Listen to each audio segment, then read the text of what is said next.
at various locations around New York City, including in subway stations, as well on the roofs of residential buildings. Watching Wall Street, the Dow futures 232 points higher, NASDAQ futures up 30. More details, srnnews.com. A few years ago, my youngest son had something minor turned into something very major in a matter of hours. It was Medishare that came through for us, and there was no hassle, there was no problem. That's what's so wonderful about knowing that you're a part of such an incredible ministry. Medishare is a biblical approach to healthcare where Christians share each other's medical expenses. Medishare is a family, a group of people that stick with you through the hardest times of your life. Medishare isn't insurance. It's a nonprofit ministry over 30 years old, and members have shared over $8 billion of each other's medical bills. We don't have to spend so much on health insurance. You can focus that on supporting other people. Medishare is affordable. Medishare is biblical. Medishare is family. Join thousands of Christians who can help you save on your health care and support your family when you need it. Call 844-45-BIBLE. 844-45-BIBLE. That's 844-45-BIBLE. Your home for Goodland High School athletics. Fort Hays Tech Northwest Tech Tiger basketball, the Denver Broncos, as well as the Morning Blitz with Ross Volkmer. You're listening to Goodland's Rocket 102.5, KKCI FM, Goodland Colby, and NWKS radio station. Big deals are rolling at Hurl Chevrolet GMC in Goodland, Kansas. Drive off in a 25 GMC Sierra 1500 with $3,050 purchase allowance or 0% APR for 36 months and no payments for 90 days. Upgrade to the Sierra 1500 Denali and get up to $5,750 off or 0% for 36 months. Or go big with the Sierra 3500 Pro. $2,750 off or 3.9% for 48 months. Don't wait. Stop by Hurl Chevrolet GMC in Goodland today or shop online at hurlchev.com. It's time for the Logan County Fair, and the Farmers State Bank of Oakley is proud to be involved in many of the events. Look for us clerking the 4-H food and livestock auctions, operating a ride at the Home-Owned Carnival, and participating in the parade. Remember to support our local 4-H members by viewing their projects at the fairgrounds, and be sure to arrive early at the carnival each night to take advantage of discounted wristbands sponsored by the Farmers State Bank of Oakley, a tradition of community since 1907. Member FDIC.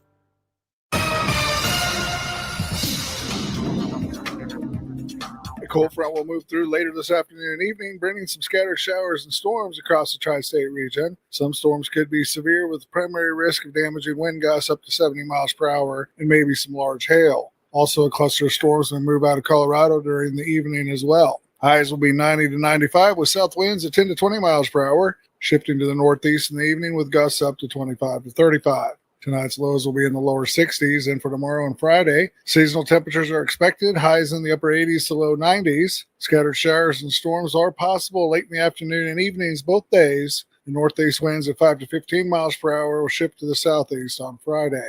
Overnight low temperatures Thursday will be in the lower 60s into the middle 60s on Friday. Over the weekend and Monday, the area will dry out. Temperatures will turn into the upper 90s to low 100s. This meteorologist Chris Schromick in the NWKS Radio Weather Center. When severe weather strikes, you need to stay informed. At NWKS Radio, we break in anytime, anywhere, giving you the latest watches and warnings to protect your family. When severe weather breaks out, we break in. Severe weather coverage is brought to you by Roof Masters of Colby, Pathway Ag, and Andrew Flanagan of Farm Bureau Financial Services. NWKS Radio, your weather safety station.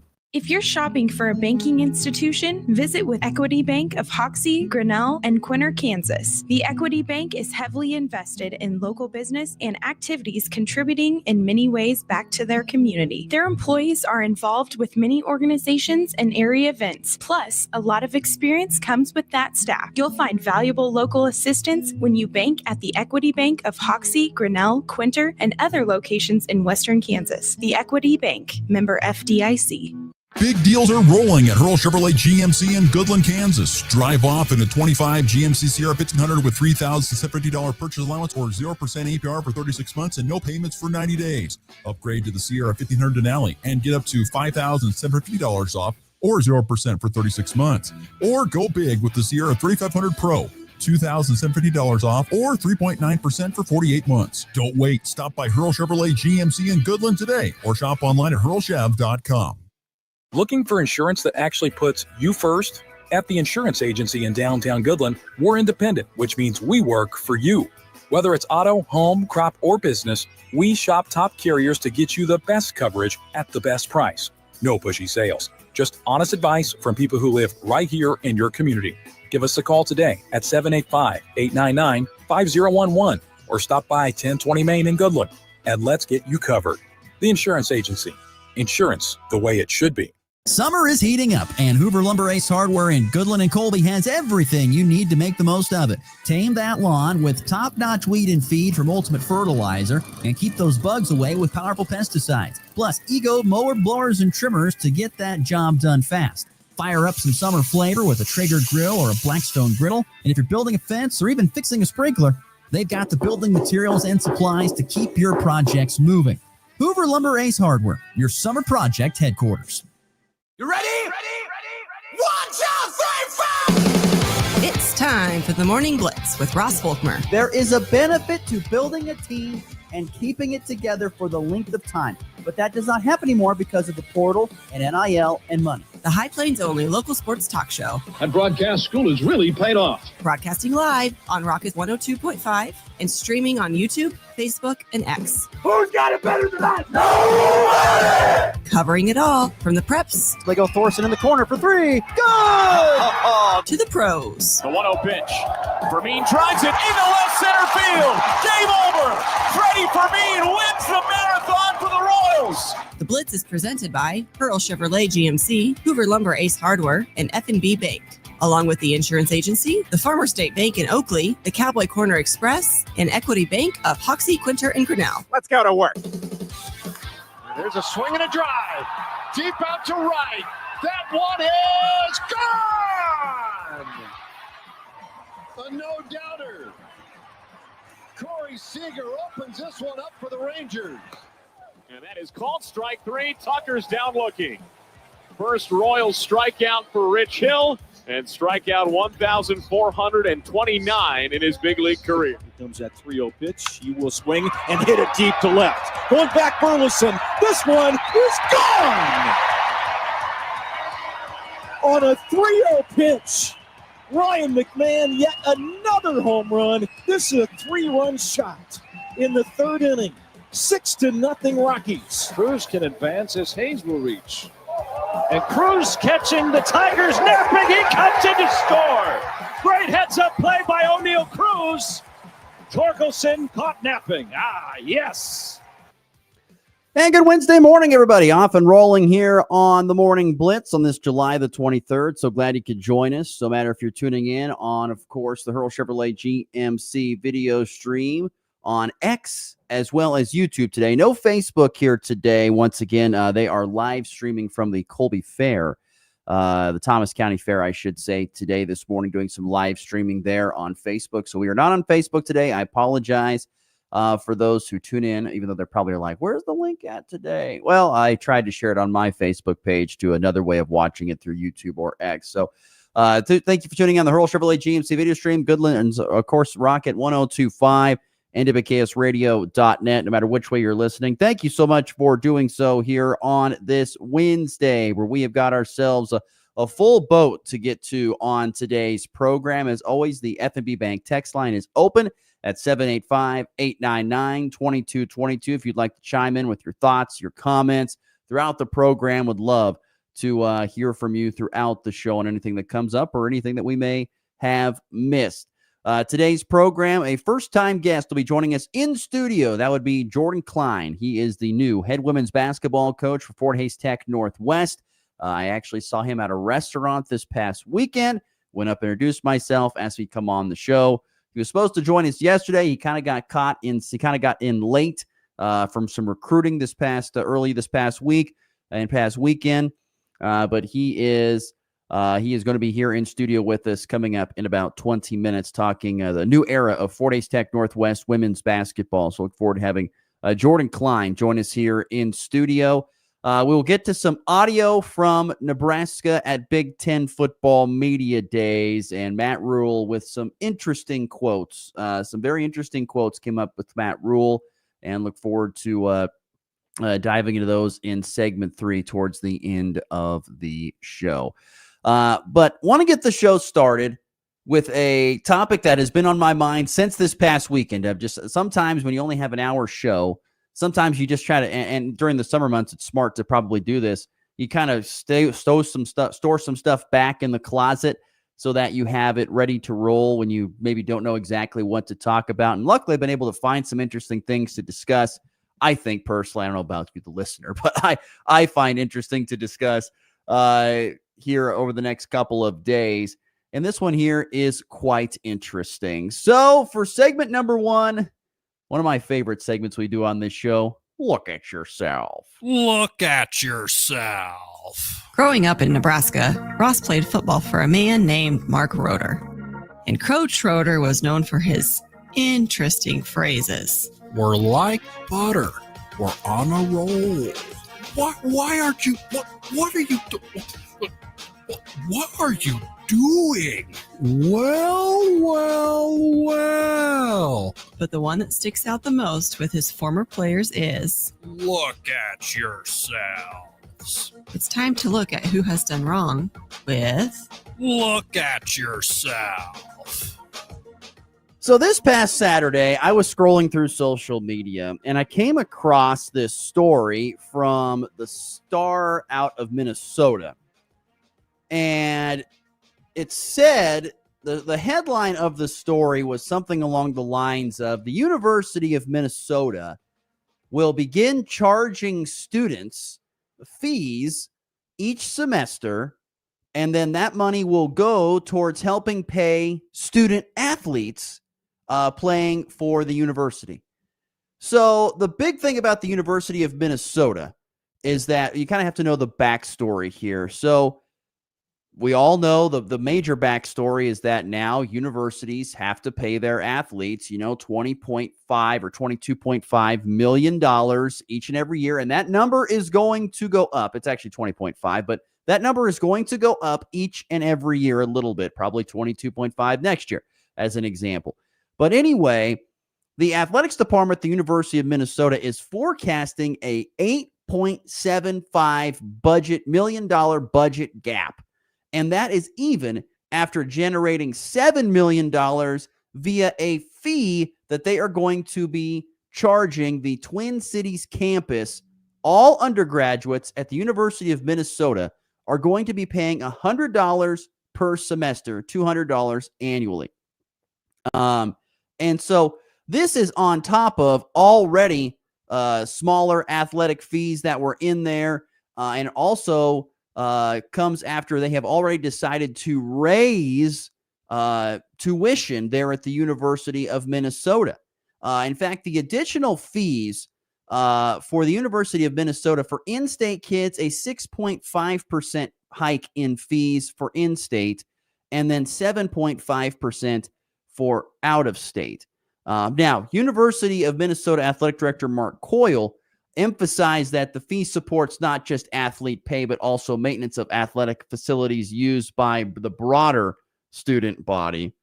And so that was what I initially thought. And then I had to do some deeper diving into this topic because I find it just too fascinating. So I was like, okay, so Minnesota's charging a fee. Who else is doing this? Well, I went diving into this, and it was several other Big Ten schools. So here are some of them that have done it already. Illinois, Iowa, Maryland, Northwestern, Rutgers, and UCLA are a couple of other ones that have decided that they're going to do a yearly fee. In comparison to other NCAA Division I schools, Clemson now charges $150 per semester, $300 per year to contribute towards paying athletes. Fresno State has approved $495 per year, approximately half of that directed towards athletics. But those have been a couple of other ones that have raised their fee and the numbers that back them up on the fees to help pay athletics.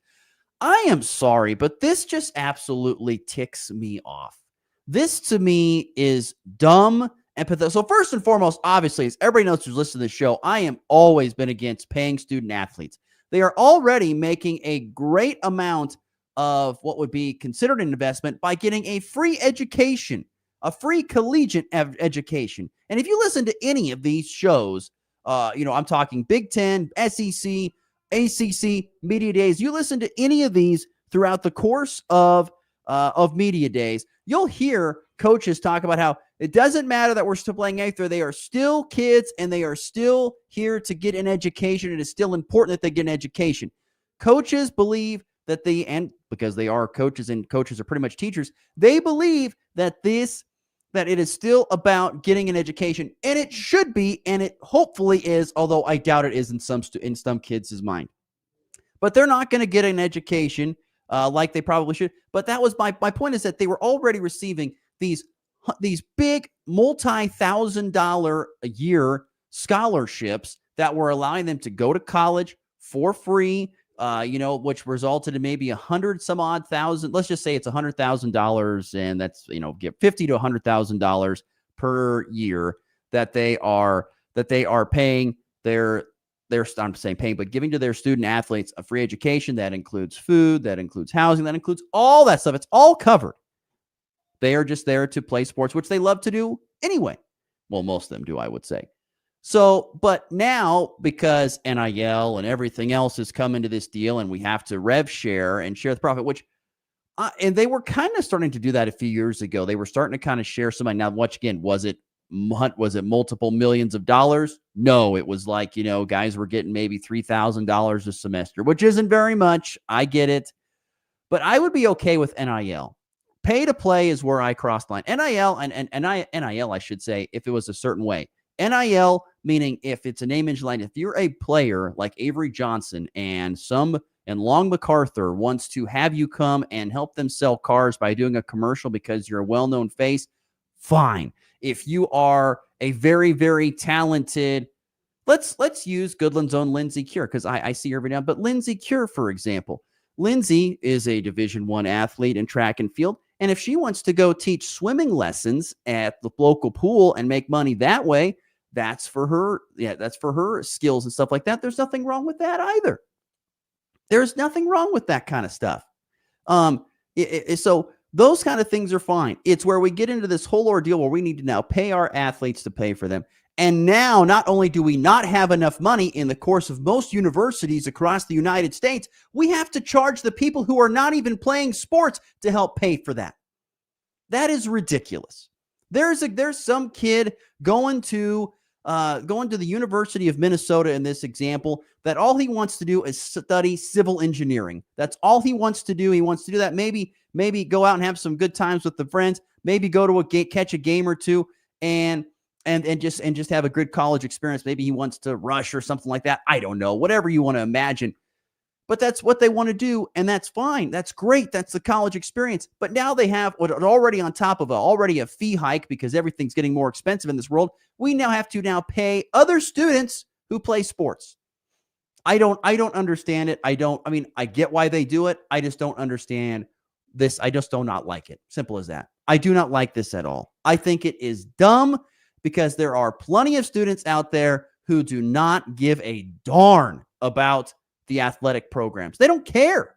They do not care. They go to college, they hang out with their people and do their own things. They don't even show up to an athletic event, yet they're getting charged, in this case, $200 a semester at Clemson, $200 a year, $300 at Clemson per year to pay student athletes, to pay their own kind who just are different because they play for the hockey team or the football team or whatever it might be.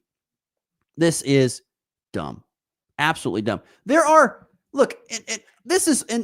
other ways of doing this. If you need to hike the prices, why don't you do it for, and once again, this is how I would do it, I guess. Why are you not like Tennessee? A year or so ago, we were discussing about how Tennessee was implementing a talent fee and a surcharge on tickets to help raise $10 million. And then fans will pay a 10% fee on top of ticket prices. So you're charging the people who want to go watch this game, want to be a part of this program, all that stuff. You're charging them. I think that's fair. They want to be there. They want to support that. They're supporting that athletic squad, that team. So charge them in ticket prices. Or be like Arkansas, who has reportedly increased concession stand prices, not direct student fees. But they are charging. So now instead of $2 for a hot dog, it's going to be $4 for a hot dog. And that extra money is going to go to help pay our student athletes. If you have to find a way to manage your deficit, because once again, there are a lot of schools out there that when $20.5 million is coming out of the budget now automatically to help pay student athletes, and you were still in the red or pretty darn close to bumping the red, this is a problem.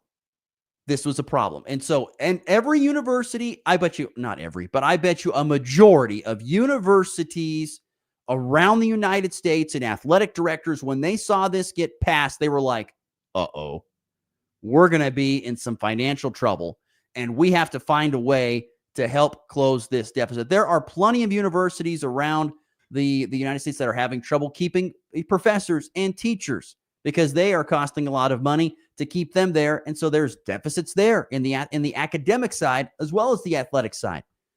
This is not a model that can be successful. And I just think that it is silly that a student a young lady who wants to go study nursing and has no interest at all in any sort of sports or anything on campus, just wants to go to college and do her thing, maybe rush or something like that, be a part of another organization on campus, has no interest in sports, but has to pay, in the case of Clemson, $300, in the case of Minnesota, $200.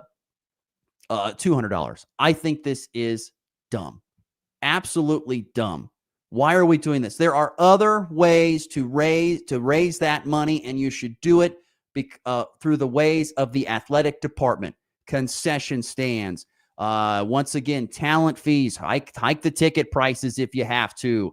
Think outside the box. I know the University of Nebraska has started their own little separate division within the athletic department that is trying to find ways to use university facilities to help bring in big events to help raise money, like concerts at stadiums or concerts at arenas or certain things like that. They're trying to find, or maybe it's Banana Ball for maybe coming to Memorial Stadium or something like that. I know they're trying to find ways to find additional dollars to help cover this. Now, Nebraska is in one of the rare spots.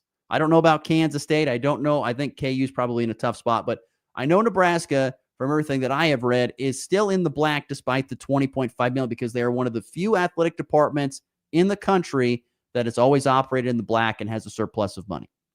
They have been blessed in that area, but there are lots of them that are not, including Minnesota, including Clemson. And so they are hiking fees now for that. And even if Nebraska did hike fees, I would still be mad about it because I don't believe that a student that is coming to a university needs to pay extra money to help pay a cohort. And the only difference is a fellow student. The only difference is that they play sports, but they deserve more money. No, they don't. They don't deserve more money. So like I said, I would be fine with hiking up ticket prices because those are the people who want to support those teams, hiking up concession stands, merch, I guess, if you want to do that too, put a percentage towards that. But charging just a fellow student who has nothing to do with sports or anything like that, I think is ridiculous and dumb. I do not like it in any way, shape, or form.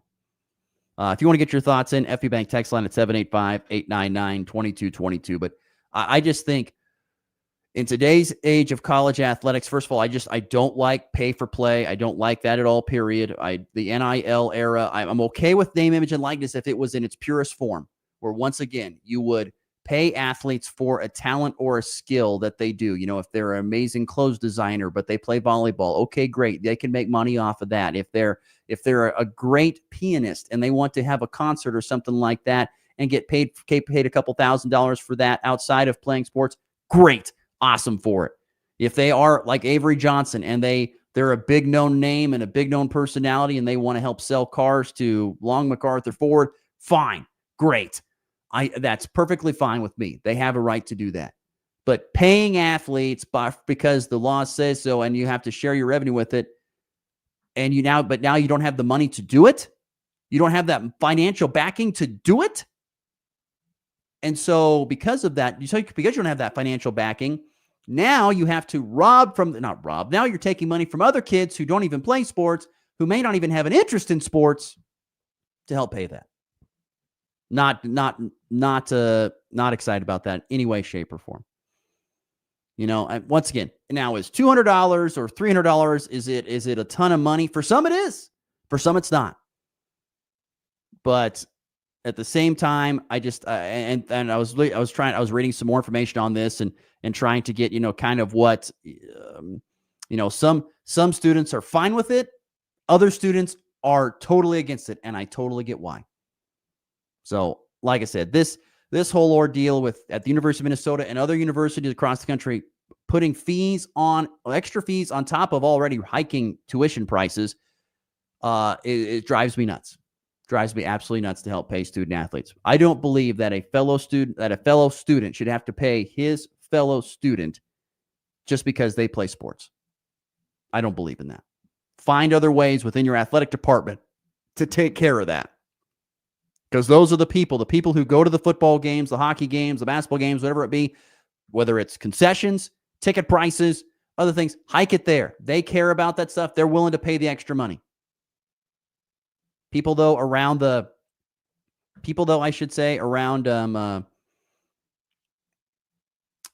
don't have any interest in the athletic department don't need that. So yeah, like I said, so universities around hiking up prices to help pay, hiking up tuition fees and putting fees on extra students to help pay their student athletes. All I got to say is, look at yourselves. Thanks, Coach. All right, 7:28 Mountain, 8:28 Central Time on a Wednesday. We'll take our first break. We'll come back. Jordan Klein's going to stop in studio for a first appearance. He's the new head women's basketball coach for the Lady Tech Tigers of Fort Hays Tech Northwest. That's next here on The Blitz. At FNB Bank, we understand the backbone of our community is our local farmers and ranchers. Whether you're growing crops, raising livestock, or investing in new equipment, we're here to help you succeed. Our agricultural loans are tailored to meet the unique needs of your farm, with flexible terms from people who understand what it takes to make it in agriculture. When you partner with FNB Bank, you're working with neighbors who know the land and are invested in your success. FNB Bank, rooted in our community, growing with you. Member FDIC. Are pests making your home or business uncomfortable? Call Pest Away in Goodland, Kansas, serving all of Northwest Kansas. They provide top-notch pest control services to keep your space safe and pest-free. From ants to rodents, termites to spiders, our expert team is here to help with effective, safe, and affordable pest control solutions. Don't wait. Call Pest Away today at 785-728-7166 for fast, reliable service. Your home or business deserves the best protection. It's time for a check of the markets with the Anderson Trade Group on the Kansas Farm and Ranch Radio Network. Good morning. This is Austin Wright with the Anderson Trade Group with your morning market comments, 7/23/2025. At the pause, we have September 25 corn at $4. We have East 25 corn at $4.18. We have March 26 corn at $4.35.5. We have KC wheat September at $5.31. We have KC December wheat at $5.52 3/4. We have KC March 26 wheat at $5.72 3/4. We have August soybeans at $10.15 1/4. We have November soybeans at $10.31 1/4. And we have January 26 soybeans at $10.48.5. Then moving on to the broader markets, we have the Dow up 240 points so far. We have the S&P futures up 23 points. We have gold down 13, and then we have crude down 1.34. With the equities, we have the Dow Jones futures up 243 points. We have the S&P futures up 22 points. We have gold down $13.10, and we have crude down $1.37. For your grain marketing needs or more information on our freedom pricing tools, you can reach the Kansas City office, Jared Law, Tyler Ghost, Tom Saludo at 913-748-3000. In Colorado, John Hankey and John Stiles at 970-744-4484. The Anderson Trade Group, proud market partners with Kansas Farm and Ranch Radio. Find out more at andersongrain.com. The risk of loss through trading futures and or options is substantial, and each investor and or trader must consider whether this is a suitable investment. Past performance, whether actual or indicated, is not indicative of future results. The Anderson Trade Group has no guarantee that the advice given will result in profitable trades. This season, armyworm better watch out. Because your wheat is protected by Lumavia CPL insecticide seed treatment with the unique mode of action that starts at the seed, then moves through the plant to protect it, from roots to shoots, for strong stand establishment and better yield potential. Army worms, you're out of here.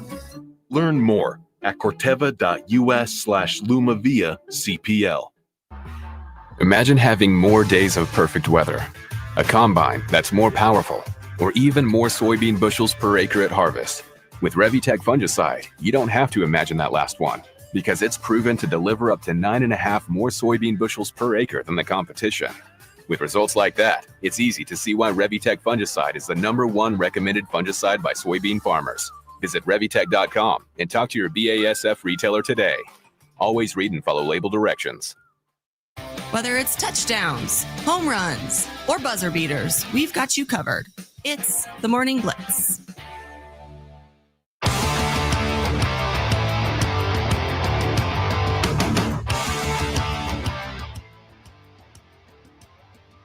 Rolling along on a Wednesday show, we'll get to a new Fort Hays Tech Northwest women's basketball coach Jordan Klein here in just a matter of seconds. I did want to get to comments from Jacob on YouTube talking about our previous conversation about charging just students, just general students, to help pay student athletes across college athletics. One of his questions, you think Marshall would be charging this? I would assume so. I would assume that a majority of colleges across the United States are going to find ways to charge. I don't know if they're going to be charging their students. They're going to be finding a way to hike a price somewhere at some point in time. And a couple other comments, Jacob, not going to lie, I don't know if I quite follow your question there or what you're trying to say, so I'll just leave it at that. All right, let's come in studio here. We're pleased to be joined in studio, a first-time guest. Joining us here is Jordan Klein. He is the new head women's basketball coach for Fort Hays Tech Northwest. Coach, thank you so much for joining us today. Also, by the way, in studio, off to the camera here, Assistant Bodie. He's over here. You can see him there. There he is. There's the smiling Bodie. So, good morning, Coach. Just how are we doing today? Good. Really good. Woke up this morning, had a recruiting call at 6:30 a.m. with a kid overseas this morning, and we are in good spirits. Coach Klein comes in. He goes, so are you here like at 4 o'clock in the morning? No, I'm not. But apparently you're up that early taking recruiting calls or close to it. It takes what it takes. Well, Coach, first and foremost, welcome to Goodland. We're so glad that you're here with us and that you decided to take the job. What was so interesting or fascinating about getting a chance to lead your own program coming over there from Arkansas, and kind of give us the background on kind of making your way here? The biggest draw for me here, two things. One, Goodland. I come from a small town in Wisconsin, so it was nice. I've been in Milwaukee, Wisconsin for a while, then Cedar Rapids, Iowa, about 100,000 people there. Then last year was in Fort Smith, Arkansas, around 100,000 as well. So both my wife and I are from small towns, so we're excited to. I can tell you in the first month of being here, waving to everybody at every intersection is the best part. I love the small town feel. So that was really exciting. That was a draw to Goodland. Basketball-wise, the Jayhawk Conference is unbelievable. We get to be in the Division I level of JUCO, and you're playing against nationally ranked teams inside of our conference. So I thought it was a really good test of all the preparation and work that I've put in to say, can I compete at this level, and do I have what it takes to lead a program? And then also after talking to the athletic director, Rory Kling, his expectations for the program, the self-awareness of just who we are as a college was really good. So we hold ourselves to a standard to compete and win games. At the same time, there's grace here that because we have perspective with who we are. So those are two really big things for me. And then I would say last, as far as leading a program, I was really excited to just, one, be able to make decisions and not have a meeting about a meeting about a meeting. And then I mentioned a little bit about the standards, but I just want to be able to run a program with integrity and respect and all those things at the level that I think is necessary to do right by student athletes. No, absolutely. Jordan Klein, by the way, joining us in studio, the new Fort Hays Tech Northwest women's basketball coach. What have the first few months on the job been like? I know you kind of gave me a preface of this when we visited, when I introduced myself. First 2 months have been heavily on the recruiting front, to say the least. From last year's program, there was one returner, and I'll just say it again. It takes what it takes. So now we have 15 players on the roster in 2 years, in 2 months, from all over the world, Texas, and so on. We could dive more into that, but we have a full roster. And then I just got off the phone this morning with a Ukrainian national team player. She has got European championships coming up, and then hopefully she'll be here in the next couple of weeks.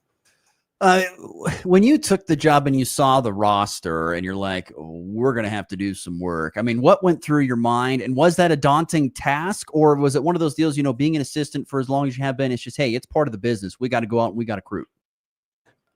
It's a part of the business, especially coming from the 4-year level. In Division 2 and 3, the last 2 years. It's the name of the game right now, and you can't shy away from it. Recruiting's not going anywhere, and if you're not comfortable with it, this is probably not the business. It's not the time to be in this business, and that's regardless of the JUCO or 4-year level. You're going to have over 70%. I think it's over 70% on average roster turnover, even at NCAA level. So JUCO is even a higher number. So I tell my wife, I put blinders on with things. Like, there's some things that could be barriers, but again, if you focus on all those, that's typically the headspace that you're going to be in every day. So I just focused on the work, the task ahead. I'm fortunate to have a really good recruiting network with coaching staffs all over the country and again, the world. So that made my life easier. Once again, Jordan Klein joining us in studio, new Fort Hays Tech Northwest women's basketball coach here on the Morning Blitz. So, you go out and you just start making phone calls and kind of give us the step-by-step. I don't know, you have to dive into the weeds, but kind of the step-by-step process of making that connection, or maybe you had connections from your previous stop to start building this roster together. I'm a big believer, Bodie, and I talk about all the time. One of our staples is that love is spelled Time. Time is the only thing that all of us are constrained by. It's our most valuable asset. So I took some of that from the Division 3 level, where we don't have athletic scholarships, and at the school I was at, it could be anywhere from $30,000 to $50,000 a year to go to school there. So if you text a kid and say, "Hey, here's an offer," good luck. We just got off the phone 2 weeks ago with a kid from Houston. She's a 6'3". She has 22 offers. Bodie and I just got back 2 days ago from a 10.5-hour drive to Dallas to watch her play each way. And I'm sharing that to say, again, love is spelled Time. She said that at the time she had 18 offers when we first spoke. She told us that we were the first people to do a Zoom call and just share about our program. Here's what the facility looks like. Here's who we are as people. And then taking time to get to know people outside of just basketball. Everyone can see she's 6'3". That's exciting. Go block some shots. But I want to know she's in that National Honor Society. Her mom's name is Joy. Like, I want to get to know those things. And I think that that's kind of the separator or differentiator. So I lead with that. I lead with relationships in everything I do. Jordan Klein in studio. Tell me about tell me about the roster that you've kind of put together to this point in time. Not that you get into specific players and stuff, but just kind of what you like and kind of what you have brought to the table here for year one. In my first year, it was really important to establish kids that are high character. I want them to set the tone. I've been fortunate to do some player development work with USA Basketball, so I believe in the development aspect, especially at the JUCO level. But I need high character kids that, as we say, I don't want any midnight phone calls. So if I can avoid that, that's great. So I think we've done a really good job with character. Unmatched competitiveness is the second one. If you're going to move to Western Kansas, or if you're going to move from across the ocean to come play basketball in the States, wherever you go, I need you to be locked in and focused on the task at hand. So unmatched competitiveness. And then the last note that I talked to our team about is having genuine care for one another. We're going to be a tight-knit group. We're to spend a lot of time together through the season, so you might as well enjoy who you're around during those 6 months. As far as the roster goes, we have four kids coming from Texas, one from Berlin, Germany, one from Winnipeg, Canada, two from Spain, and then one from Brazil. And then there's a few walk-ons from the Denver area. So a very diverse group. And I'm really excited for what we have. I think we're going to surprise people. Compared to what you look at the success of the program over the last few years, I'm really excited what we've been able to do in the short time that we've been here so far. On the recruiting front, I was curious, how important is local recruiting and regional recruiting? It's extremely important. And you didn't hear me say that I have one kid from Kansas. So no. But so that sounds hypocritical. I've been on the men's side as well, and I've talked about this as well. Girls are much better planners than boys are. They have a little bit more self-awareness. So they sign earlier. So we're talking to Kansas kids. And those are within reach of who we can drive to during the season and go talk to, and again, build those relationships. It was by the timing of being hired. I reached out to many people in the Kansas, Nebraska, Colorado area. And I can tell you that I have talked to 0 Kansas kids, because in the 25 class for this upcoming season, they've all committed. Whereas I joke on the boys' side, a kid will go through their senior year, have no offers, and they're still holding out for that Duke offer to come in. So I like that. On the women's side, they're better planners, and we're talking to a fair amount of 26s. Yeah, I mean, I'm sure that getting in the time you did, it's very difficult to get that done. But I've always been fascinated to know, because it is a challenge to recruit locally and to get local kids sometimes to come play at these small colleges. I'm just curious, how much that, and I get that, sometimes it's easier to go out and go and stay in your kind of pools of what and stuff like that. So always a fascinating question. Jordan Klein joining us here in studio, Fort Hays Tech Northwest women's basketball coach, his first appearance. I on the lighter side of things, does anybody call you Coach Klein from the Waterboy? I wish that I was joking, but my wife and she actually put it on tonight. She's like, tonight, what is it? Date night, Wednesday night, we're watching some Coach Klein and Waterboy. So Coach Klein, we talked about it on our 21 hours in the car over the last few days of water sucks. It really sucks. What is your beverage of choice? Exactly. Yes is the answer to that. Yes, Ross. Any beverage is good besides water. Yes, anything's better. That's just great. I thought about that, ever since I met you, and I was like, we're having a Coach Klein on, and I kept going up, Coach Klein. Hopefully, I don't sound like that on the sideline. Oh my gosh! Hopefully, you're not there with that. You're not Coach Klein on the what is it? He's sitting on the football you're sitting on the basketball trying to balance on it, trying to find your center. Oh right. Gosh, there you go. That'd be funny. Once again, Jordan Klein joining us here. Instead, his assistant Bodie, by the way, is in here as well, kind of sitting off to the side. Actually, pass the mic over to Bodie. I got a question for him. Bodie, what was the big kicker to coming over and getting to be an assistant here for Fort Hays Tech Northwest? I would say the biggest kicker for me was obviously the small knit community that Goodland is. Be honest with you, I grew up in Cedar Rapids, Iowa. Knew Jordan a little bit from doing camps and stuff, but outside of knowing him from camps, I've been to Goodland once. My family, my mom's side of the family grew up in Colorado, so it's a tight-knit community. Kind of reminds me a little bit of Iowa, but also have that Western family type atmosphere here, and it's been pretty great since I've been here. Well, I see you have the UNC basketball. That would be, by the way, Northern Colorado, not North Carolina, but the Correct. UNC basketball shirt on. Do you have any ties to that? No, I just a fan camp out there. Just a camp. Okay. Yeah. And I'm guessing so. You met when he was in Cedar Rapids, Iowa. I would guess, correct? So, what has this experience been like for you to get back in to be an assistant coach underneath him? What has it been like? We joked about this when we went to Dallas, probably 2 days ago. Just what I've kind of been through the last 2 weeks. I've been to DIA twice. We've went to Louisville there and back on a flight. We drove to Dallas. We dodged 2 deer.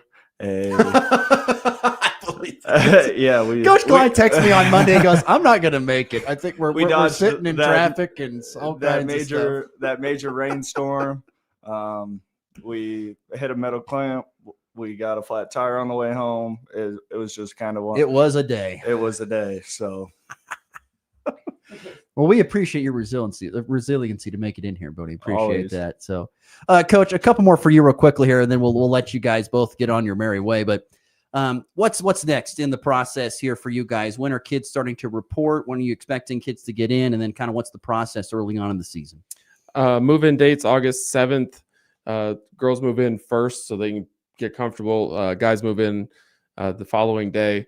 We'll do a team outing. My wife's having everybody over for a dinner and a team movie. We have brought our projector with us, so we'll do an outdoor movie the first weekend to make sure everybody feels comfortable, get to know each other. Don't want anybody twiddling their thumbs or staring at the ceiling, moving from out of state across the ocean. So my wife's really good on that end. She'll be involved with the program. My 3-year-old daughter as well, so she's good for the culture. Everyone. So that's move-in dates. She's friendly, by the way. I've met her. She's very friendly. She's got a lot of energy. So that's what we have coming up for move-ins, and then we'll start workouts right away. We lift 4 days a week in the off season. We lift 3 days a week during the regular season. Found that they're 30-minute workouts. We found that's good just for injury prevention and get the blood flowing than anything else.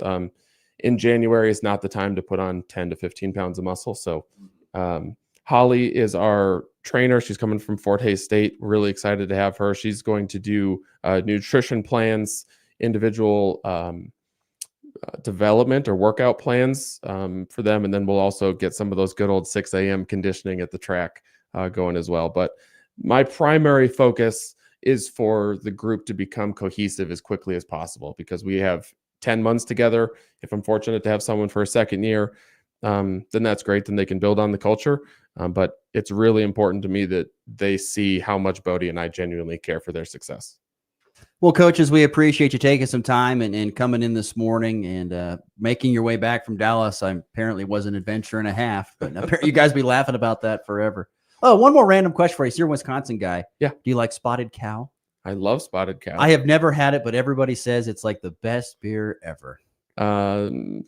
My sister lives in Wisconsin. My mom will be here in a few weeks, and we might be able to drop off. That's what I like to hear. Yes, sir. It's not what you know, but who you know. So there we go. I can't wait. So awesome. Coaches, thank you so much for spending time with us this morning, and we'll look forward to having you on again sometime soon. Cool. Thank you, Ross. I appreciate it. Once again, that's Jordan Klein, his assistant Bodie, in studio with us here on this Morning Blitz edition. So, all right, let's take a quick break. When we come back, we are going to wrap up the show with some thoughts from Big Ten football media days and what Matt Rule had to say. He, once again, was a true professional. That is next here on the Morning Blitz. Kansas Farm and Ranch Radio is the place to turn to weekdays for the latest agriculture news and markets. Being a member of the National Association of Farm Broadcasters, we take pride in making sure you're informed of the latest news from the world of agriculture. Whether it's local, state, regional, or national, if it affects your farm or ranch, you can count on hearing it here. Daily reports from Kansas Farm and Ranch Radio are made possible by Farmers State Bank,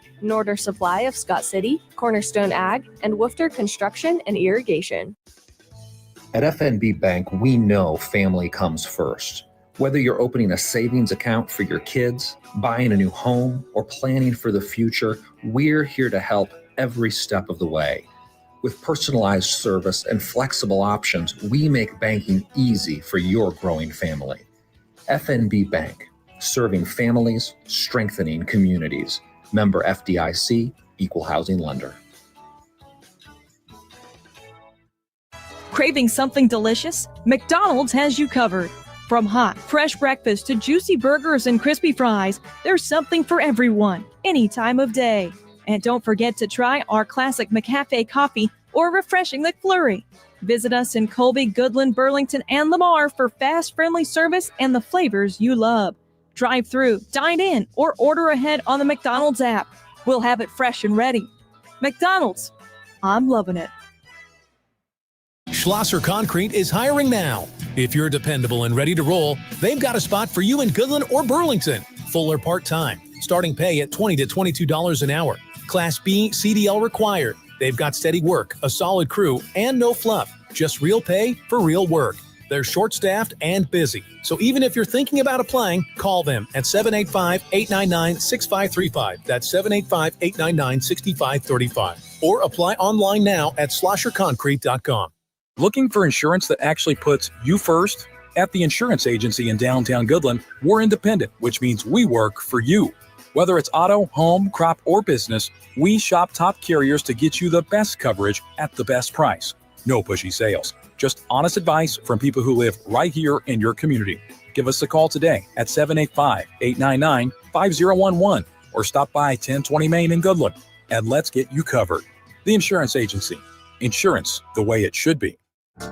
Sports talk that's fast, fresh, and always on point. Yeah, I don't know about that. This is the Morning Blitz.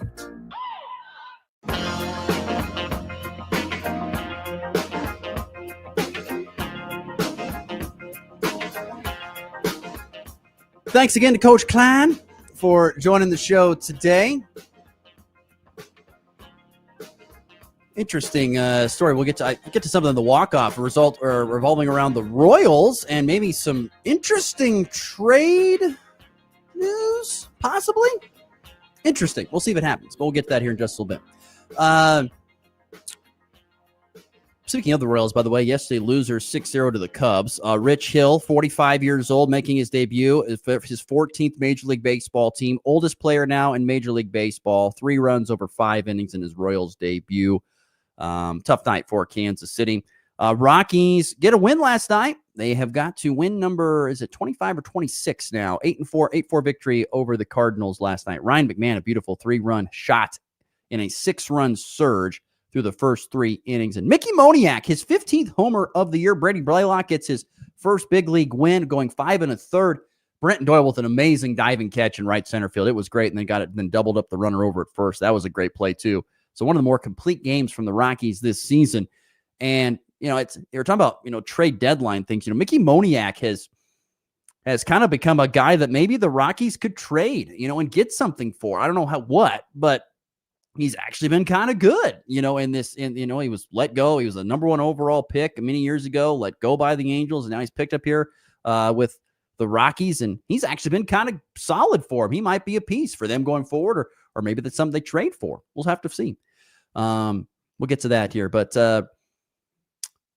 anyway, I want to go to Big Ten football real quickly here. I don't want to spend a ton of time on this, but always interesting to hear what the Nebraska coaches and players have to say. And I didn't expect to hear a lot. It's been very quiet around Lincoln this summer. They haven't done a lot of hype. They haven't hyped a lot. They haven't sent. I always feel like Nebraska can be kind of a hype machine. They send out videos and stuff, feeding the fans, feeding all that stuff. Look at what we're doing. See what we're doing. And it's great. It's awesome. And I love that as a fan.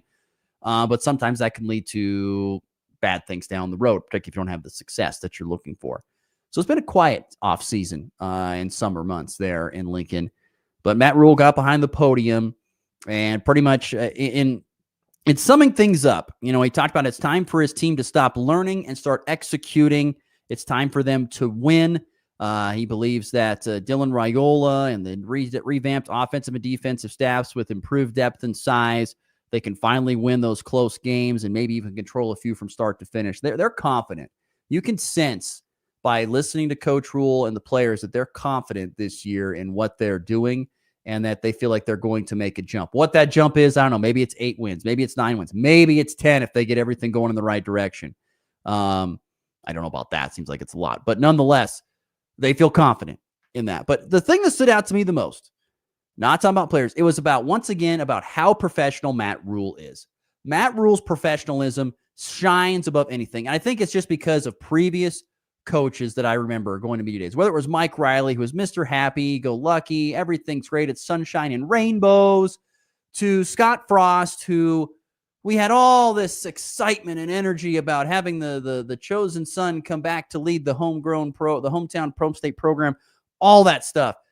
And he was such a bad interview, and he always had questionable things that he was saying, as we saw there just a few weeks ago, Big 12 football media days. You just question, like, did he run that through the filter? No, he has no filter. He just lets it roll. And so you kind of cringe every time he kind of got behind a microphone. Matt Rule is not that way. And Matt even talked about Scott Frost. They asked about Scott Frost in his comments, and Matt Rule had a very professional answer, and this was it. You walk in and everyone's like, well, that was Scott's fault. In Carolina, said that was Matt's fault. But like good programs, like it's everybody. So like, why are we going to win now? We're going to win because of Troy. We're going to win because of Tom Pede. We're going to win because of Sean Pede. Like if the Pedes don't do what they did in 1890 and the investment they made this spring, we're dead. Like we're dead. Because these other schools, like they have all of this. And so the investment that Pedes made, the investments we're about to make in this stadium. Now, I don't know what the stadium is, so don't ask me because I purposely don't know. So when people ask me, I can be like, hey, guys, I have no idea. But I keep hearing about what the stadium's going to be. But Trev articulated it. And what Troy's done is Troy's come in and he's not been afraid to take heat. He's made decisions that he feels like are right. And that's what makes it a good job. When your leaders are going to make decisions that they think are right, no matter what the public outcry is, then you have a chance to be really, really successful. I think Scott was just talking about for him. Wasn't the right fit. And I respect that. And I feel for him. And I want him to always know, like, man, like the things he did at this school, like I want him always to feel like he could come back and has a home there. That being said, it's the right job for me. Once again, that was handled great. We talked about, okay, we understand it wasn't his fault, but he's always welcome back. A true professional answer. Thank you, Matt. But probably the biggest quote that stood out to me from Matt Rule at Media Days was talking about how when he took the Nebraska job, it was not a good job in any way, shape, or form. This was not a good job when I got here. Like, we were behind on NIL. The facilities weren't what they were. Everything was behind. Trev convinced me, like, hey, Matt, this is going to, by the time we get to the point where we're going to be able to pay players, like this is the only Big Ten school with no debt. We're going to, like this, right now we're talking about 20.5. It's going to go up percentages every year. And we're at a place where we have the best facility in football. We have everything that we could want. We make more of an investment in nutrition than any other team in the country. I mean, look at all of our sports.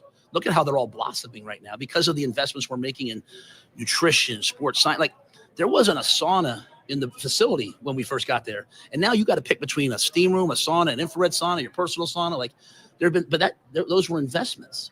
Scott came at a time that he had COVID, he had all these different things. So I can't talk about his time, but what I can say was this wasn't a good job. Yeah, it was not a good job. But we've made it a good job and we're about to make it a great job. This will be one of the best jobs in the country. And like, that's why sometimes recruits will say like, coach, if you win, what are you going to do? I'm like, I'm going to stay right here. Two things there. Yes, Scott did come at an odd time. I still don't think Scott did a great job of handling himself in the program. And there were things he was doing away from the facility and not focusing on certain things I think were an issue. But to me, about the non-good job, if you listen and read a lot of people, they talk about how Nebraska's got really good facilities. They've got great fan support. They've got the financial backing, and you always heard all that stuff. But then they come out and say it wasn't a good job because they didn't have great NIL. They didn't have all this stuff. They didn't have this. They didn't have that. I mean, it's amazing to hear. Not that I was shocked to hear it, but I was just kind of like, really? Because I was told from everything, and trust me, I read, I listen, I do a lot of stuff. No one really ever says that kind of stuff. They always kind of like, it's a good program. It's a sleeping giant. It's got all these things. That may be true, but man, to hear him come out and say this was not a good program we took over, but it's at a way better spot. I believe it. I know the money they've spent on that facility. It's a ridiculous amount. And especially in this day and age, it's a real ridiculous amount because you have to pay players now. But yeah, those were the two biggest things. Once his professionalism in handling a question about Scott Frost, once again, shined about that. But then to him to say it wasn't a good job when he took over, I didn't think it was a bad job, but apparently it really wasn't that good. And that was fascinating to hear from Matt Rule yesterday at Big Ten Football Media Days. But like I said, a very quiet, confident Nebraska football group at Big Ten Football Media Days yesterday in Las Vegas, of all places, which was held in a big conference center room. I don't know. It was kind of weird. The SEC does it right. Of course, they do it in the College Football Hall of Fame. How could it not be right if you look at it that way? High drive, deep left, grand slam, and back lifts his ball high and deep to right. How about a walk-off Brady? Thomas to the 10. Digger's going on to New England. They win it on the first play of overtime. Mahomes swings it. It's there. Hardman. Jackpot. Kansas City. The trade deadline is approaching in Major League Baseball, and all eyes will be on a lot of teams, particularly the Royals, on what they want to do. Are they going to sell? Are they going to buy? Something interesting coming from The Athletic here this morning is that Kansas City is making it clear to clubs that if they trade right-hander Seth Lugo, they want controllable outfield help in return.